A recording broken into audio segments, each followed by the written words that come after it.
Okay, there we go. Welcome, everybody. Welcome to the second in Humane Action Pittsburgh's Serving Up Sustainability webinar series. We are really excited today to have Heidi Fritz with us by Greener by Default to talk about using behavioral science to make sustainable foods the easy choice. Heidi is the Healthcare Program Director at Greener by Default. Heidi's role with Greener by Default involves consulting with institutions to apply behavioral science to menuing and food service operations, nudging diners towards sustainable plant-based food while preserving freedom of choice. Her background includes working in the hospitality and catering industries, as well as over 25 years as a public health dietitian. Heidi's current work focuses on the intersection of healthy food and climate change resilience, and she also serves on her local Sustainable Food Policy Council in Denver, Colorado. When she's not able to be outside in her garden, she can often be found in the kitchen experimenting with plant-based recipes. And with that, Heidi, I'd like to turn it over to you. Great. Okay. Well, thank you so much, Natalie, for that introduction. And I'm really happy to be part of this webinar series. And thank you for everyone who's able to join us either live today or via the recording. So today I'll just be sharing evidence-based strategies for cultivating sustainability by default. And here is our mission statement with Greener by Default. It's pretty simple. It's flipping the norm to make plant-based the default in institutional food service, yet also keeping the choice available to opt into meat and dairy because we want people to still have freedom of choice. So we primarily work with healthcare institutions, but also university dining, corporate dining, and conference and event planners, and maybe expanding to other sectors in the future as well. So the first webinar speaker, Keith Allison, last week, he covered a lot of the environmental impacts of our current food system and the standard eating patterns that we all have. So I'll just touch on a couple of health-related points here in terms of background. The food system and our current diets are just really at the heart of many public health issues. And in 2020, researchers concluded that poor diet is now the leading cause of death, and it's associated with over 500,000 deaths per year. Another study actually noted that poor diet's effects on mortality have now even surpassed that of smoking. It's just crazy. So more Americans are sick or suffer from major medical conditions than are healthy. And a lot of that is just really due to the diet-related illnesses that unfortunately often hit historically marginalized groups the hardest. So the standard American diet is also costing us a lot of money. 4 of the most expensive health conditions are diet-related, including diabetes and heart disease. And these accounted for close to $600 billion in direct healthcare costs. That was actually back in 2018. It's now estimated at almost $800 billion per the Centers for Disease Control and Prevention. We also know that poor diet accounts for almost 20% of all deaths and all across the board, and almost half of deaths from cardiometabolic diseases, which include heart disease and stroke and diabetes. So what's really causing all of these expensive health problems? There's a substantial amount of evidence that's linking high consumption of processed meats and sodium and refined grains, along with low consumption of fruits and vegetables, legumes, nuts, and seeds, with those cardiovascular diseases and with diabetes and with certain cancers. So what can we do about this? The good news is that eating and serving more plant-based meals is a critical strategy for reducing emissions while also improving health. On average, plant-based foods have actually half the carbon footprint of animal-based meals, and they're also associated with significantly lower risk of many chronic diseases. So there's some really good reasons here for plant-based foods. And here's where we see the opportunity for impact with this. So on one side of this graph, you can see we have the vegans, and those are folks who are going to go out of their way to request plant-based food or vegan food. On the other side, are the hardcore meat lovers, and they're going to go out of their way to eat meat at every meal. But most people fall into this middle category of flexitarians. And these are people who they're not going to go out of their way to request a plant-based meal, but they're actually happy to stick with it when it's the norm and when the food is delicious. And that's really the focus of our work. Luckily, there's a lot of market data that suggests we're headed in the right direction with plant-based foods, which have been top trends recently. So over the last 4 years, plant-based menu items have increased by 800%.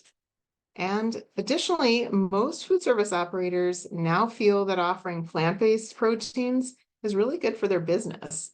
And over 40% of people are eating either vegetarian or fully plant-based meals in food service on a pretty regular basis, a couple of days a week.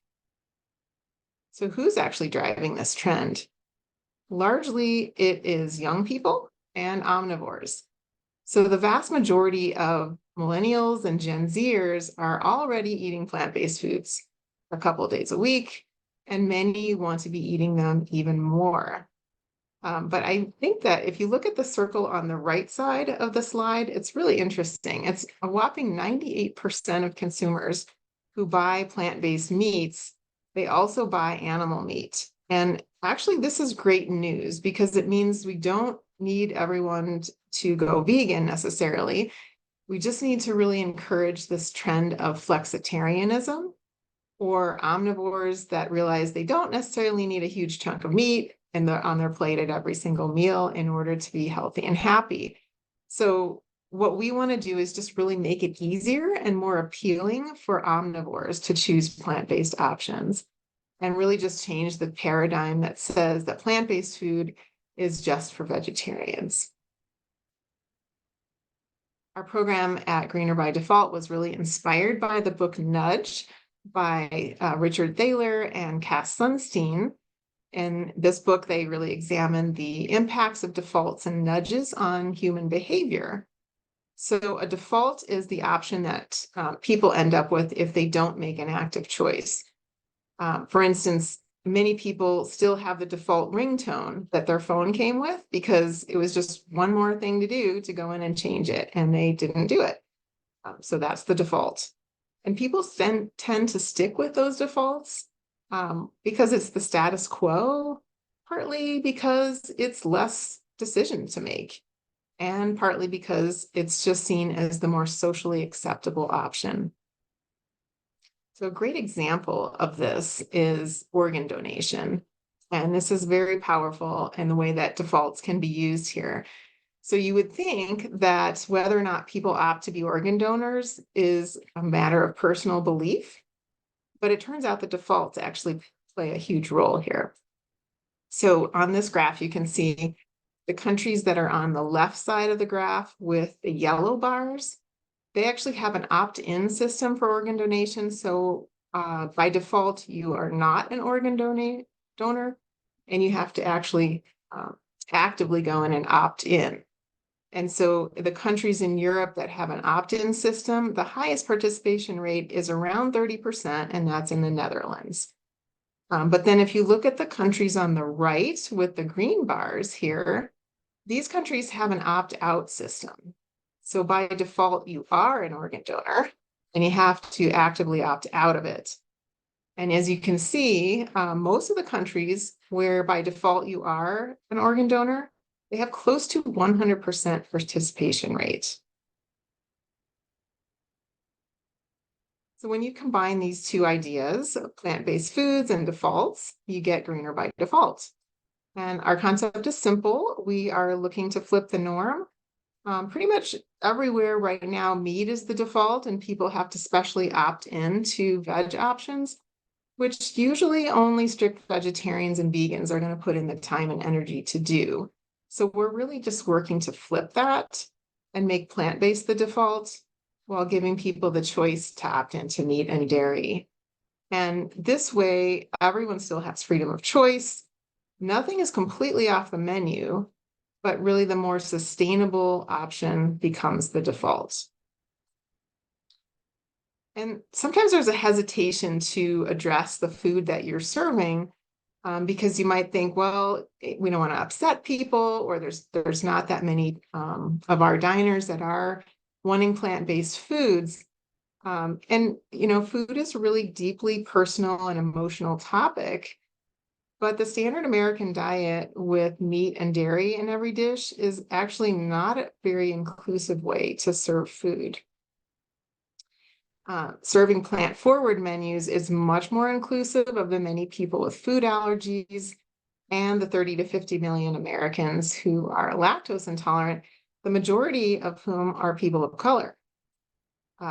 It's also more inclusive of many religions that encourage vegetarianism and of those that don't eat pork. It's also more inclusive of the more than half of Americans that are trying to eat less red meat. And there's about a third that are also trying to eat more plant-based foods.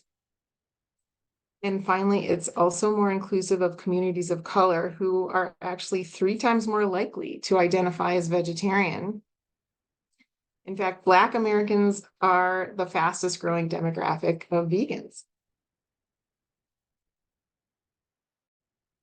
So we do know that defaults work, not only because of that example about the organ donation that I shared, but Greener by Default partnered with some researchers at UCLA and Harvard and some other universities to study the impacts of a plant-based default on meal choice at catered events. And in the control condition here, they found that when a meat meal was the default and people could request a plant-based option, less than 20% of people did that. However, when the plant-based became the default and people could request a meat meal, 2/3 of people actually stuck with that plant-based default, and 1/3 requested a meat meal. That's a huge increase in the number of people eating plant-based meals, and it was just by switching the default. The great thing about this too is that it doesn't upset people in the way that a fully plant-based meal would, because those people that really still want the meat, they still have that option available to them. It's just no longer the default for everyone. What does this actually look like in practice? So next we'll just talk about some different strategies that can be used to implement plant-based defaults in different types of food service settings, because I know there's folks that are viewing this webinar that may be from restaurants or schools or hospitals or all different types of food service. And again, the goal here is to increase uptake of plant-based meals by appealing to the flexitarians, who might often eat meat and dairy, but who are open to all foods and really whatever sounds delicious. So the first one is plant-based defaults. And we've talked a lot about plant-based defaults already, but the core concept of this strategy is to make the base of the meal plant-based, including protein, and then give people the choice to opt in to meat and dairy. And a study that was published on this strategy found that diners were actually 7 times more likely to choose a plant-based meal when there was a plant-based choice as the default. So this looks a little different depending on the type of food service operation that you have, and you can implement the strategy differently. So for example, if you have an RSVP type event, like a conference, it can be a really clean switch. And so you would just state up front that the food is going to be plant-based by default. And then you offer a box to check, and then you could, request meat if you want to, the same way that people would request a vegetarian or a gluten-free meal in most cases now.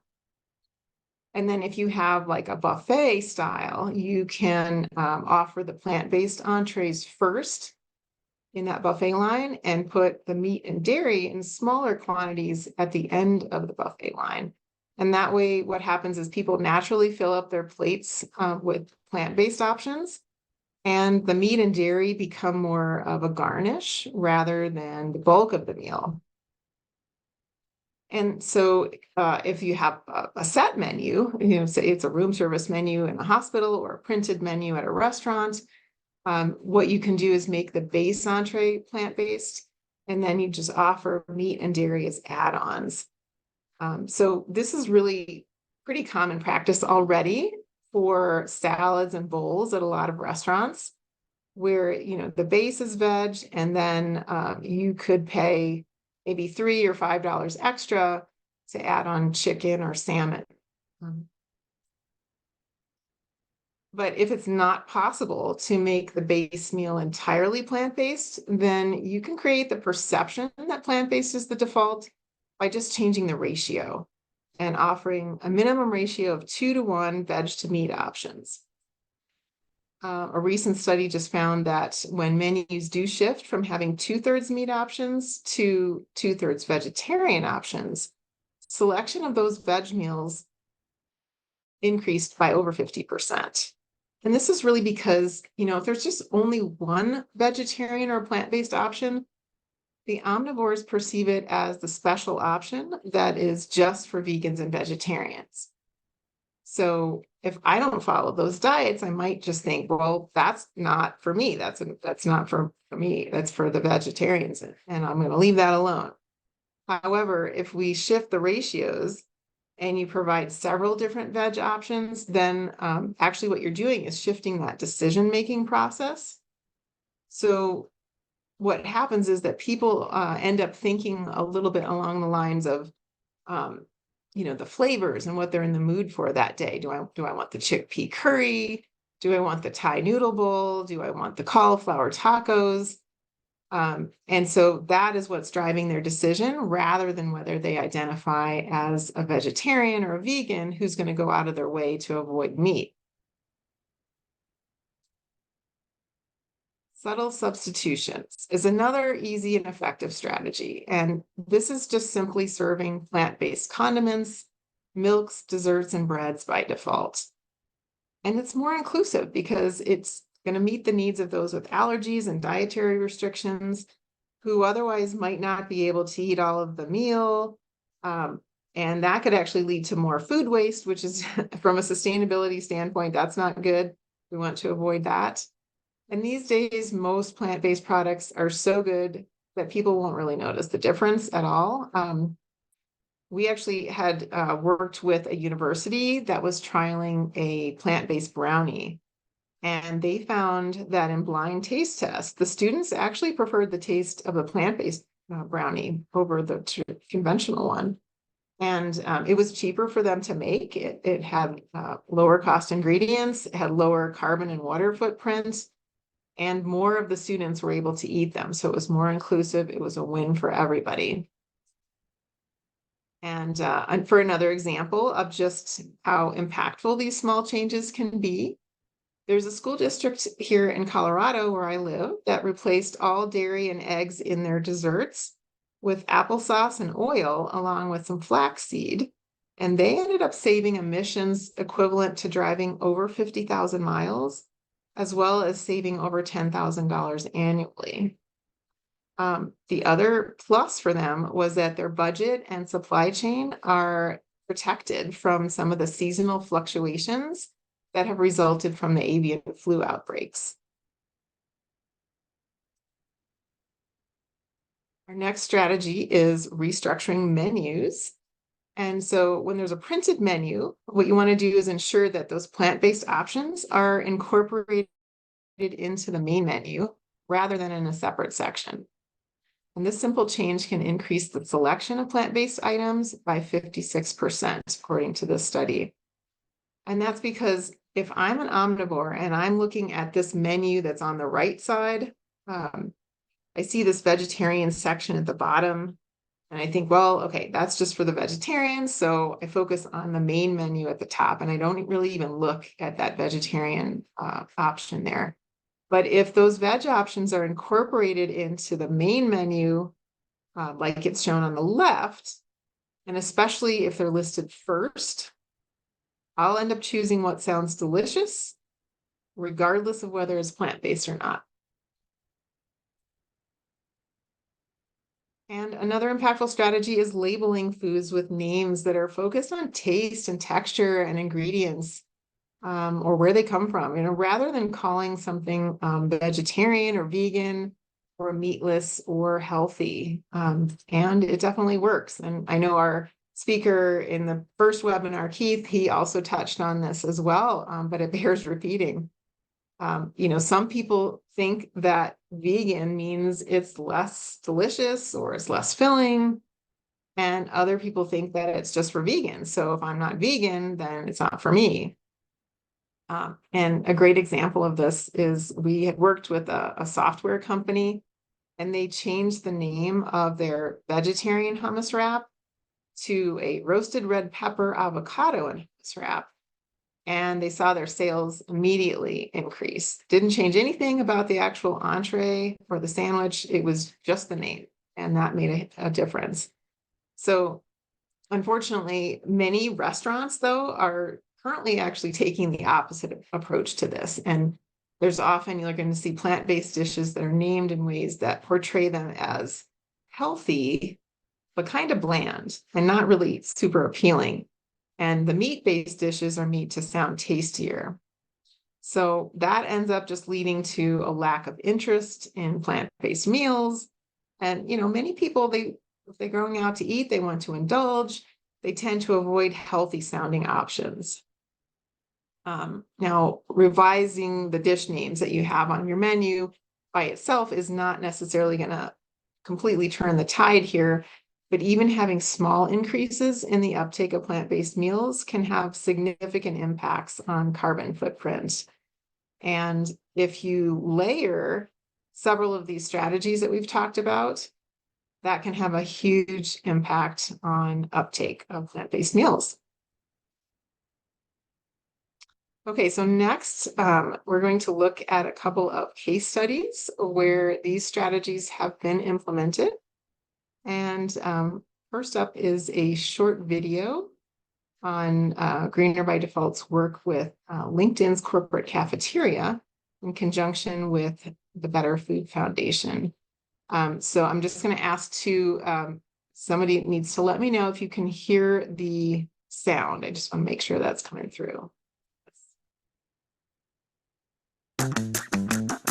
Yes, we can hear it, or I can hear it. Honestly, I thought people would riot in the streets. I was kind of concerned that the guests would complain because they do love their meat.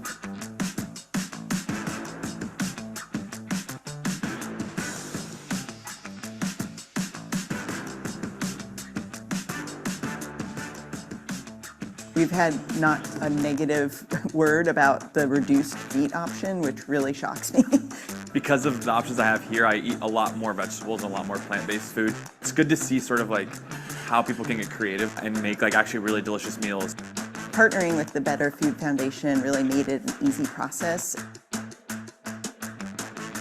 Implementing the default plant-based milk in the coffee bar, and little things like removing vegan and vegetarian from the titles of our menu dishes has been incredibly successful.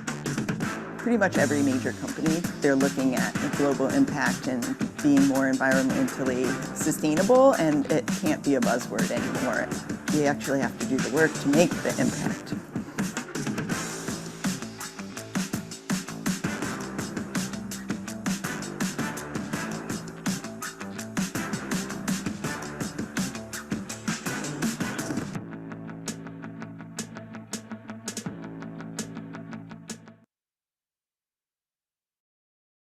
All right, so yeah, that's just a great example of some of our work in the corporate sector.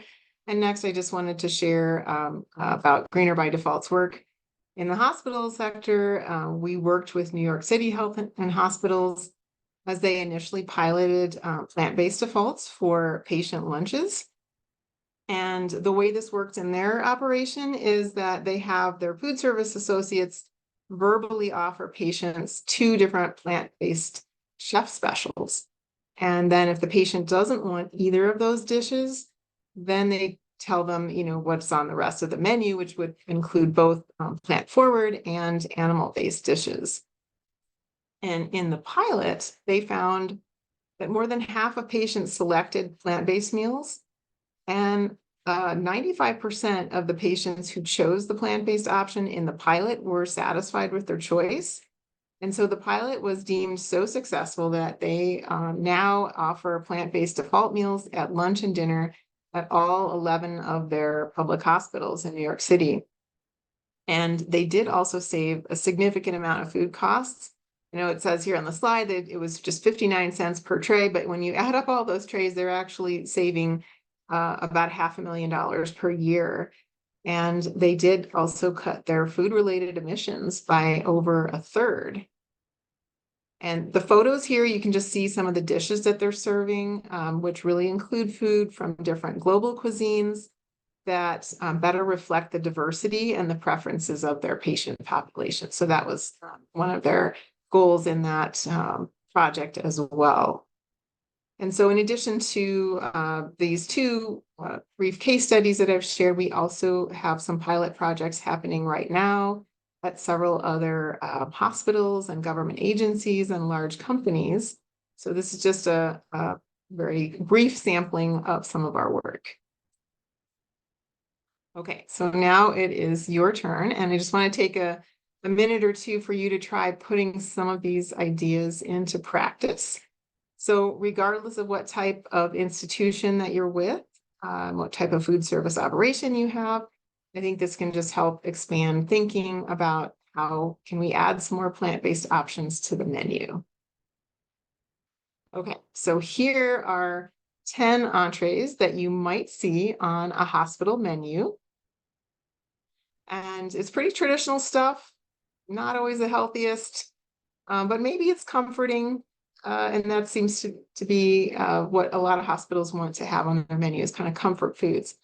But if we wanted to implement a climate-friendly ratio on this menu with about 2-to-1 veg to meat entrees, so that would mean having about 6 to 7 of these entrees be plant-based or vegetarian.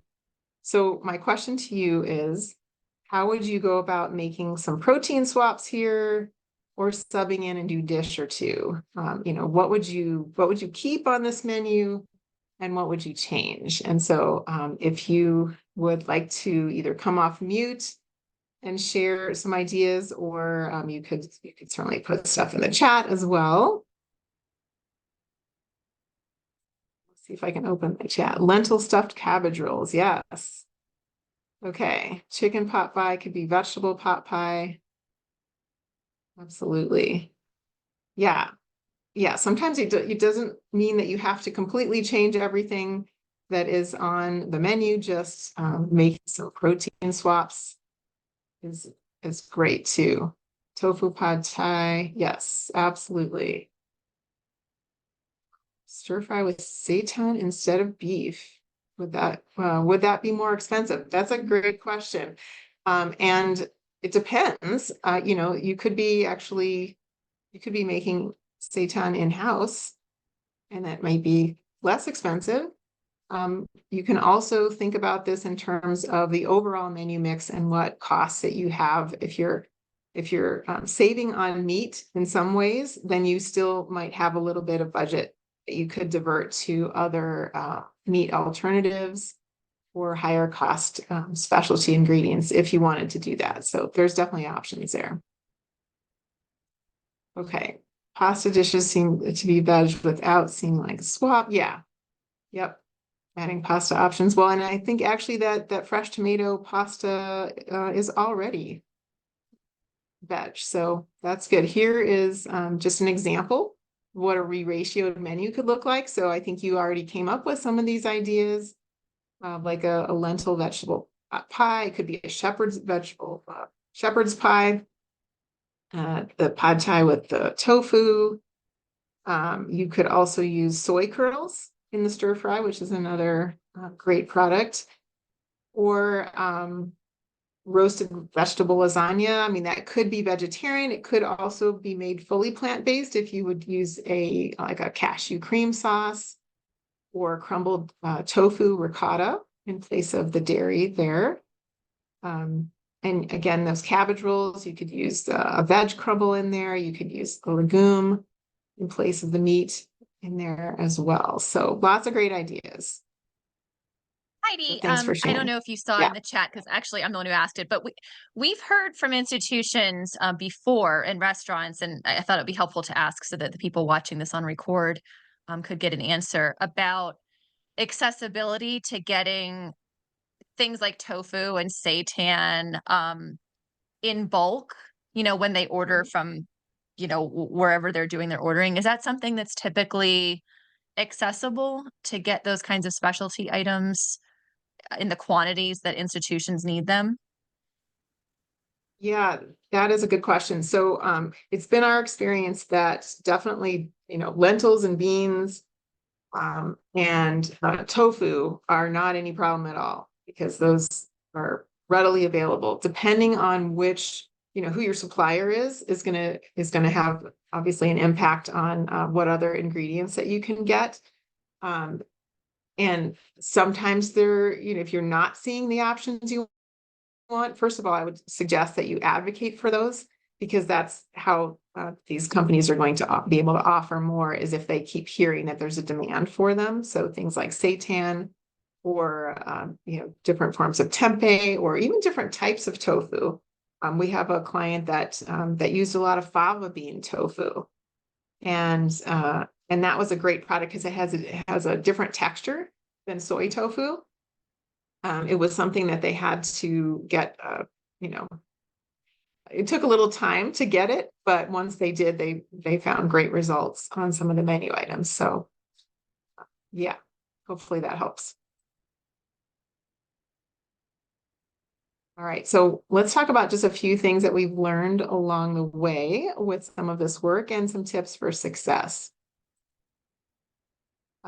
We know that people are more open to trying new things and making behavior changes during times of dramatic life changes. So depending on what type of operation you have, you may want to target your marketing efforts towards diners in that category. And that can be really effective as people are forming new habits, whether it's college students, freshman college students, starting off on their own, making their own food choices, or whether it's a new employee coming into a corporate cafeteria, or even with kindergartners starting school, they're forming new habits, and these are good times to be introducing new things because you have that window when people are more open to trying things.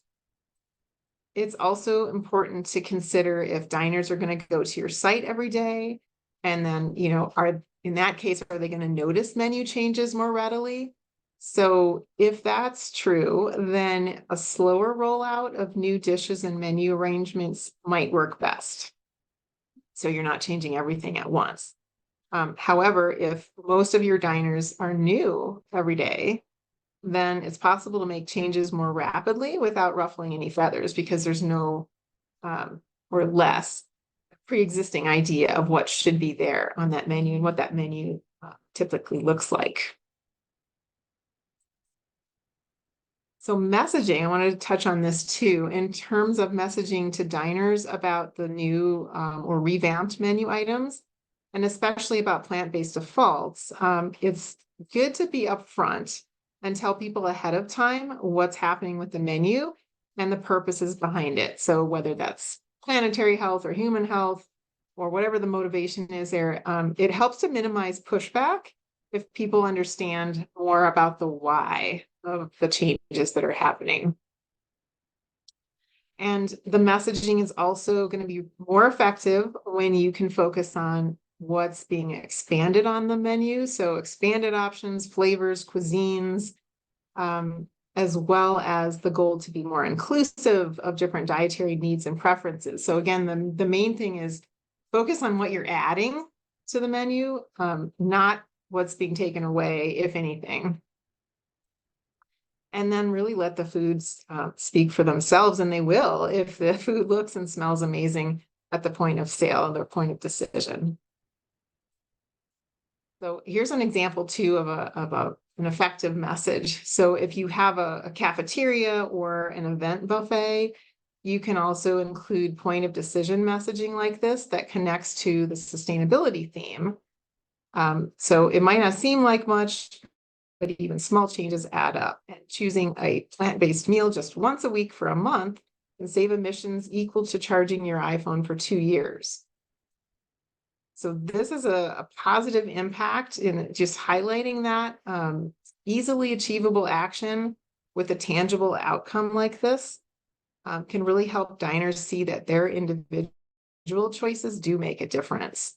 And there was a study done actually on this message and others by the World Resources Institute, and they found that this particular message more than doubled plant-based meal choices just because people could see the impacts.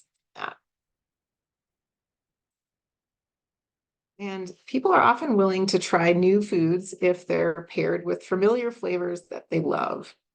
So this is going to look different based on the demographics and the preferences of your diners. But, if they love Italian flavors, for example, they might be more open to something like a hearty lentil mushroom bolognese sauce, or a rustic white bean and pasta dish with roasted tomatoes. Or if they love Indian flavors, they might really love a creamy chana masala with chickpeas. So, just think about what those flavors are, and then think about the proteins.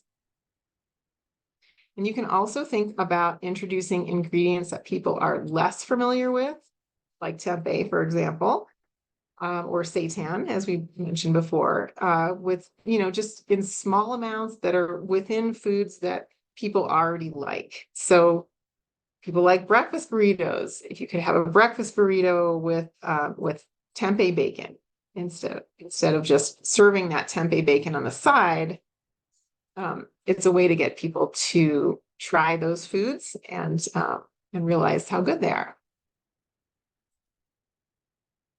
Another tactic that can help with transitioning to more plant-forward menus is finding some staple items that you can use in multiple dishes.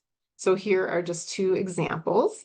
A lentil walnut meat crumble, that can work in tacos, lasagna, meatloaf, and then also a creamy cashew cheese sauce. And you could use that for mac and cheese. You could use it as a baked potato topping. You could add some spice to it and make it a great queso for nachos. So how can you make plant-based dishes the most appealing options on the menu for everyone? Really, it's about making them tempting for yourself. And I think this is an opportunity to get as creative as you want. But there's also plant-based scaled recipe resources that are available as well, if you'd rather start with something that someone else has already developed. And then, of course, no matter what, testing and refining those recipes on your equipment in your kitchen so that you know that they work and that they taste really good is absolutely essential. Because if the food doesn't taste good, no matter how much great names and menu placement you do with it, it's going to be less successful than if you have really awesome food to begin with. Okay, so your turn again. And we have another short activity about marketing the sustainable food on your menu. So we can just work through this step by step. And so let's just say, for an example here, that you have just perfected a delicious house-made whole food plant-based burger patty, and you want to make this the default burger patty for your food service operation.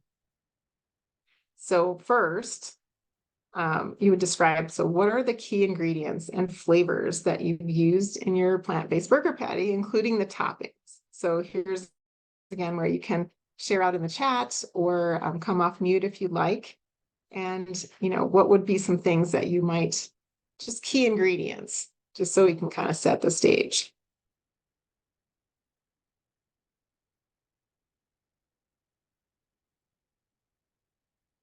Maybe it's black beans and sweet potatoes. It'd be jackfruit, mushrooms, white beans, who knows? Just thinking about what are all of the ingredients and flavors, maybe the seasonings that you would use in the burger.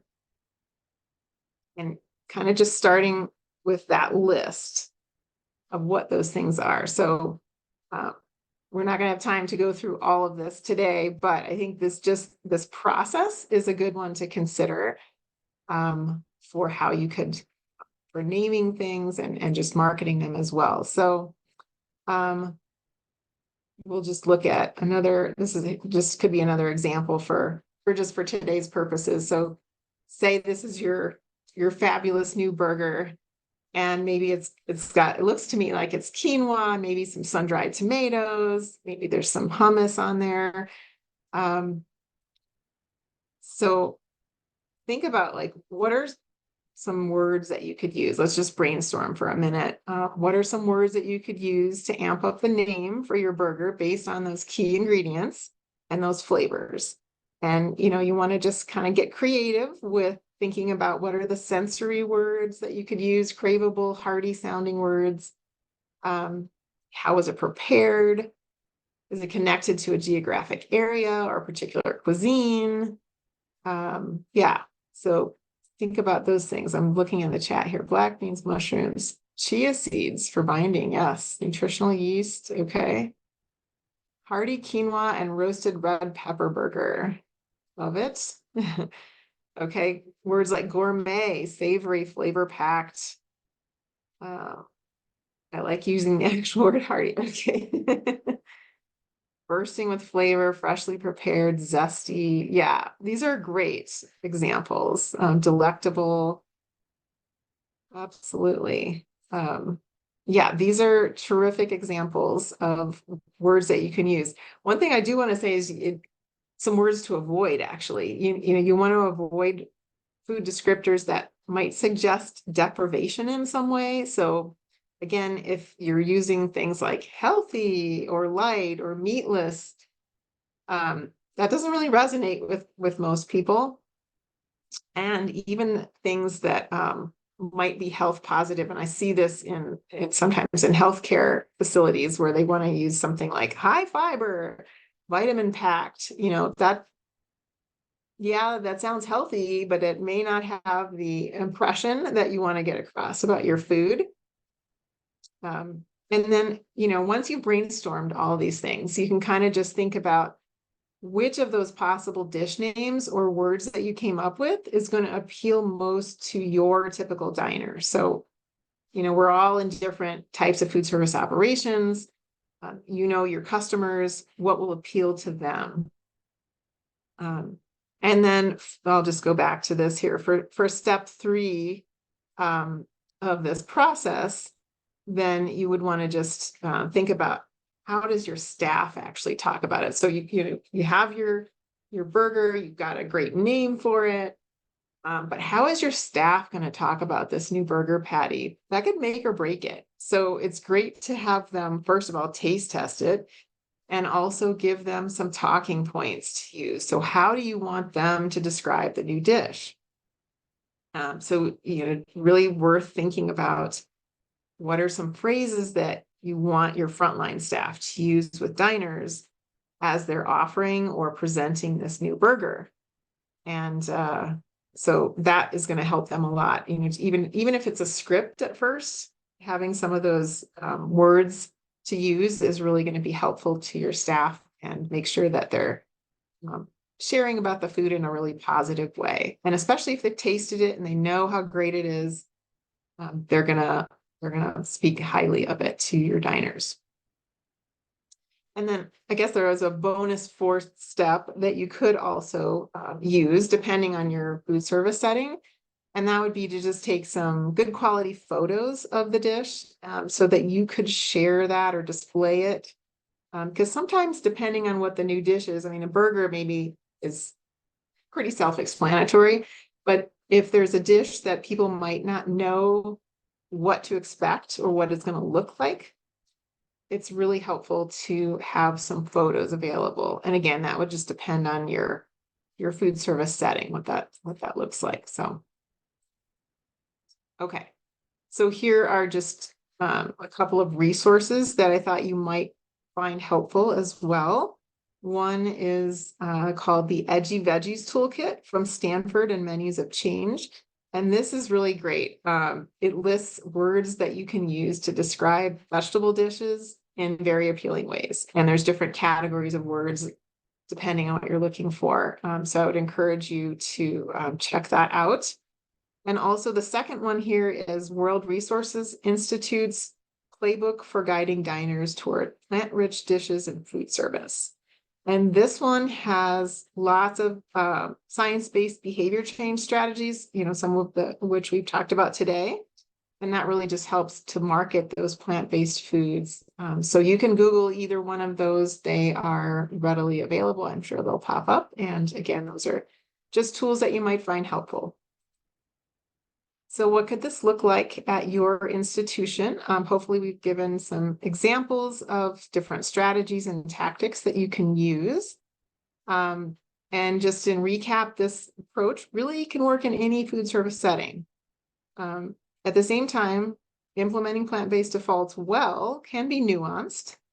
And so Greener by Default does offer some expertise in what has worked well elsewhere. We can share what we've learned from working with different institutions to help support success at your organization. And if you would like to partner with us, then this is just a quick overview of the process that we use. So first, we would start by doing an audit of your existing menus to see what you already have going for you, and to look for some quick wins. Where is there some opportunity to make some easy changes? And then we would provide a range of strategies to choose from based on your operation.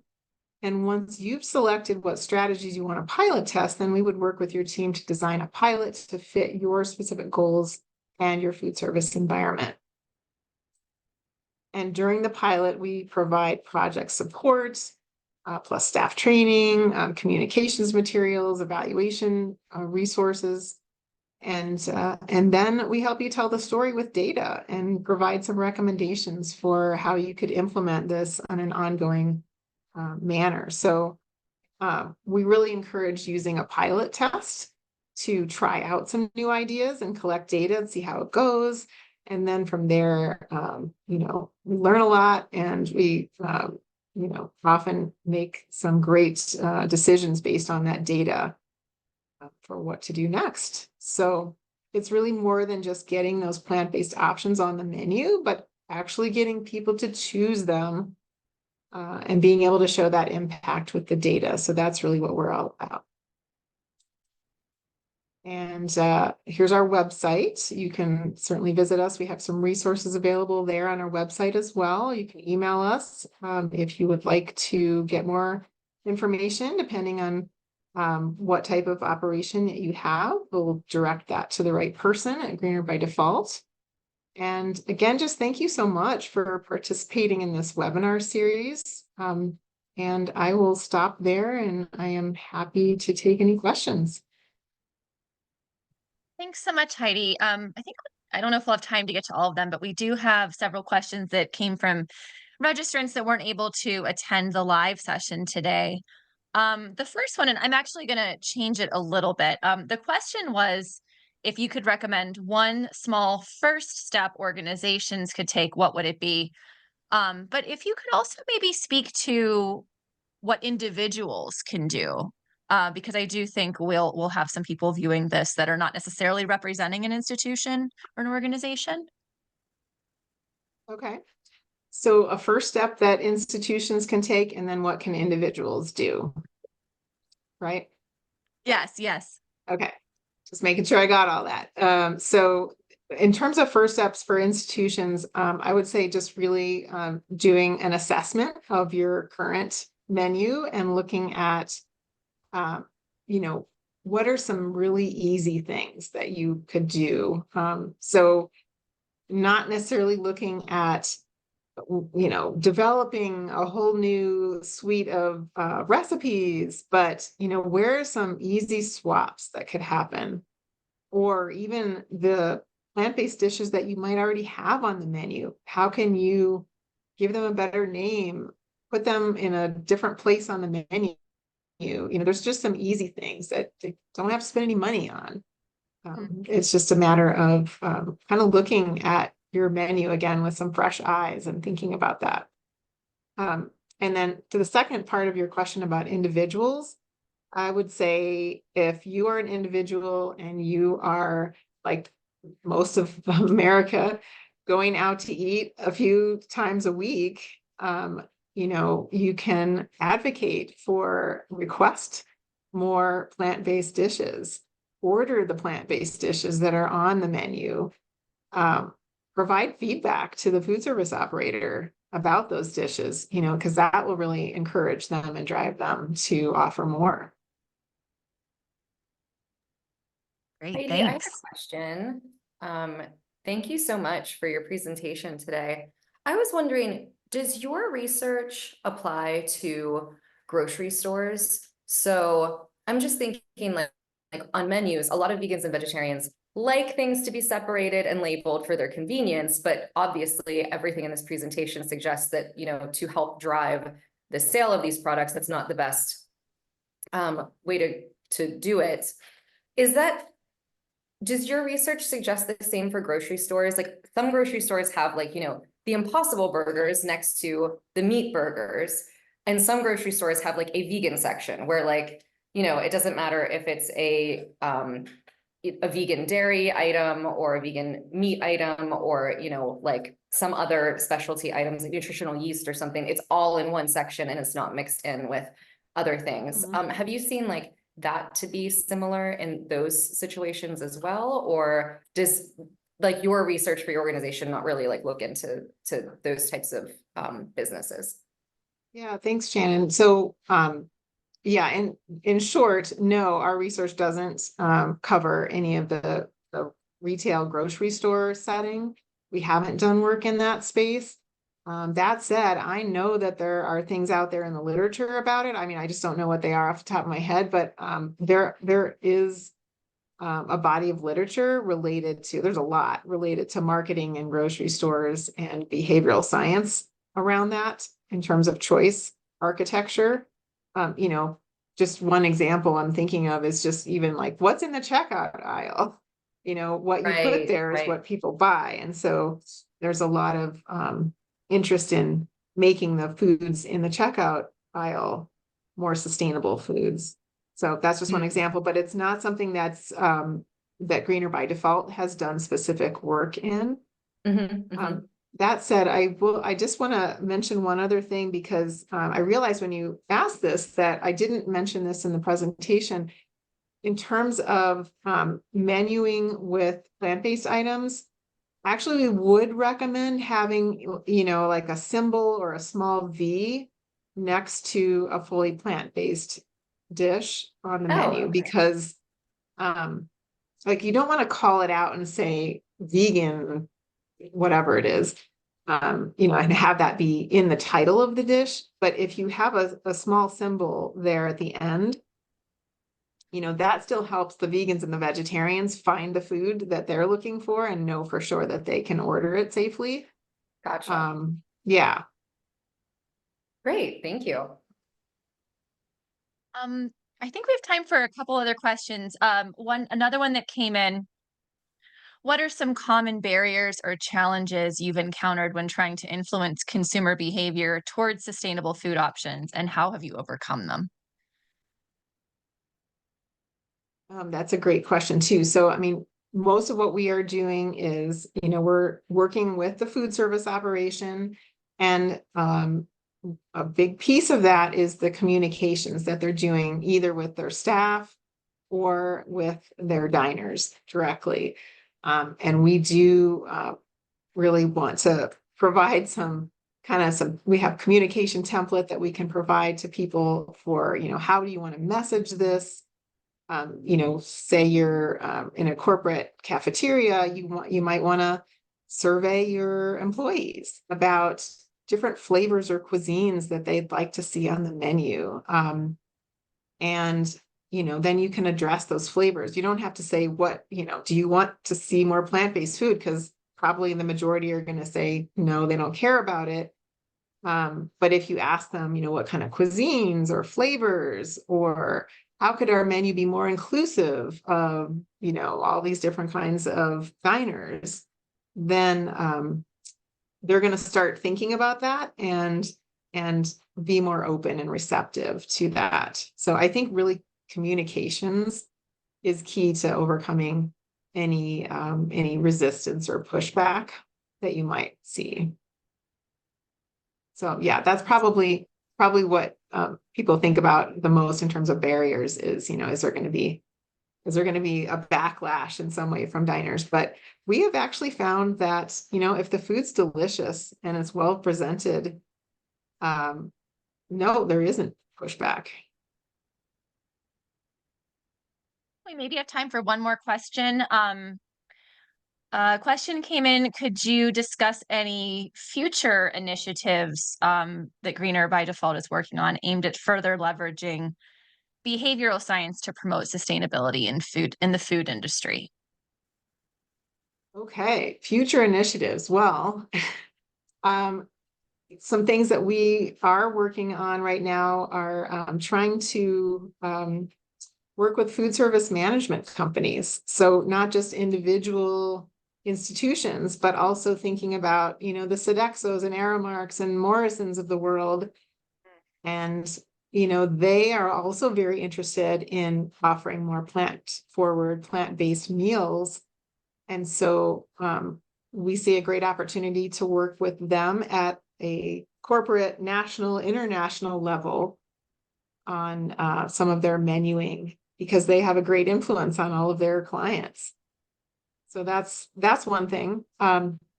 Another thing I'd say, if I could wave a magic wand, I'd say we'd probably want to work with different other sectors like the airline industry, travel industry, maybe sports venues. There's so many other places that That's exciting. could use more options. Well, hopefully that comes sooner rather than later, because that all sounds really, really exciting.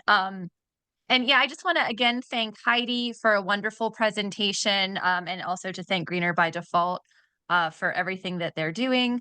Please make sure that you join us next week for our third session. And of course, it will also be recorded for those unable to attend live, where Humane Action Pittsburgh's very own Sabrina Solba is going to talk about reducing single-use plastics and increasing composting.